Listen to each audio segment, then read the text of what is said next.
어젯밤 스페인 바르셀로나를 출발한 독일 여객기가 프랑스 알프스 산맥에 추락해 탑승자 150명 전원이 숨진 것으로 보입니다. 여객기가 추락한 곳이 험준한 산악 지역이어서 수색 작업이 난항을 겪고 있는 가운데 조사당국은 블랙박스 분석을 통해 사고 원인 파악에 주력하고 있습니다. 국제부 취재기자 연결해 자세한 내용 알아보겠습니다. 지순환 기자. 네, 국제부입니다. 네, 탑승객 전원이 숨진 것으로 보이는데 수색 작업은 어떻게 진행되고 있습니까? 사고가 난 지 하루가 돼가는데요. 수색 작업이 재개된 가운데 아직 안타깝게도 탑승객 발견 소식은 들리지 않고 있습니다. 사고기 잔해가 발견된 곳이 해발 2,000m 높이의 알프스 산악지대여서 수색 여건이 좋지 않습니다. 프랑스 당국자는 사고기의 잔해가 소형차 크기보다 큰 조각이 없을 정도로 아주 작은 조각들로 산산조각이 났다고 밝혔습니다. 여객기가 지면에 충돌할 때 엄청난 폭발이 있었다는 것을 짐작해 하는데요. 8분 동안이나 급강한 여객기 동체가 가속도가 붙은 채 산에 충돌한 것으로 보입니다. 4 hectares de débris éparpillés, à peu près 150 mètres à 200 mètres de dénivelé, une longueur totale entre la zone d'impact et les derniers débris qui doit faire à peu près 500 ou 600 mètres. 잔해 수거보다 희생자 수습은 더 어려운 상황인데 추락 당시 충격으로 시신 훼손이 심할 것으로 보이기 때문입니다. 프랑스 정부는 범죄 감식 전문가들까지 동원할 계획을 세웠습니다. La priorité, c'est de ramener le maximum de corps, tous les corps qui peuvent être ramenés afin que les légistes, les spécialistes de l'identification criminelle puissent. 사고 여객기에는 승객과 승무원 등 150명이 타고 있었고 상당수가 독일과 스페인 국민입니다. 독일과 스페인 총리는 직접 현장을 찾았고요. 프랑스 대통령과 스페인 국왕도 일정을 취소하고 파리에 마련된 사고 수습본부를 찾는 등 관련국들이 긴박하게 움직이고 있습니다.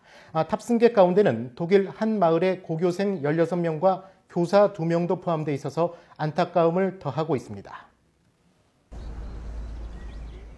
In Haltern ist ein kleiner Ort. In Haltern kennen viele und insofern ist das noch unfassbarer dann, ne? 아직 수색 작업이 진행되고 있어서 단언할 수는 없습니다. 하지만 사고 당시 여건으로 미뤄볼 때 생존자가 나오기는 힘든 상황이라는 분석이 많습니다. 네, 그렇군요. 사고 원인에 대해서는 어느 정도 파악됐습니까? 다양한 가능성이 제기되고 있지만 일단 테러는 아닌 것으로 보입니다. 미국 백악관도 테러와 관련성이 있다는 흔적을 발견할 수 없다고 밝혔습니다. 사고기는 바르셀로나를 출발한 지 50여 분 만에 교신이 끊겼습니다. 순항고도인 38,000피트에서 갑자기 6,000여 피트 정도를 강하한 뒤 추락했는데요. 현재로서는 기체 시스템 고장이나 조종사 과실 가능성에 무게가 실리고 있습니다. 여객기 센서가 얼어붙으면서 컴퓨터에 문제가 생겨 여객기가 8분 동안 급강하했다는 겁니다. 하지만 항공사는 일단 부인했습니다. For the time being, we say it's an accident. There's nothing more that we can say right now. Everything else would be speculation. 여객기에서 추락 전 조난 신호를 보내지 않은 점도 사고 당시 상황에 대한 의문을 키우고 있습니다. 이 부분 역시 블랙박스에 담긴 비행 기록과 조종사 육성 녹음 등을 분석해봐야 파악이 될 것으로 보입니다. 하지만 회수한 조종사 음성 기록이 담긴 블랙박스가 추락 당시 충격으로 심하게 훼손된 상태인 것으로 확인이 됐습니다. 베르나르 카즈네브 프랑스 내무장관은 사고 원인을 밝히기 위해서 파손된 블랙박스를 반드시 복구할 것이라고 말했습니다. 프랑스 당국은 또 정확한 사고 원인을 밝히기 위해서 아직 찾지 못한 나머지 블랙박스인 비행 기록 장치를 찾는 데 주력하고 있습니다. 네, 지난 1년 사이에 인명피해가 큰 여객기 추락 사고가 유독 잦았는데요. 이번에 추락한 여객기가 지난해 12월 인도네시아 자바해에서 추락한 에어아시아 여객기와 같은 기종이라고요? 사고기는 에어버스 A320 기종으로 1990년에 만들어진 노후 기종입니다.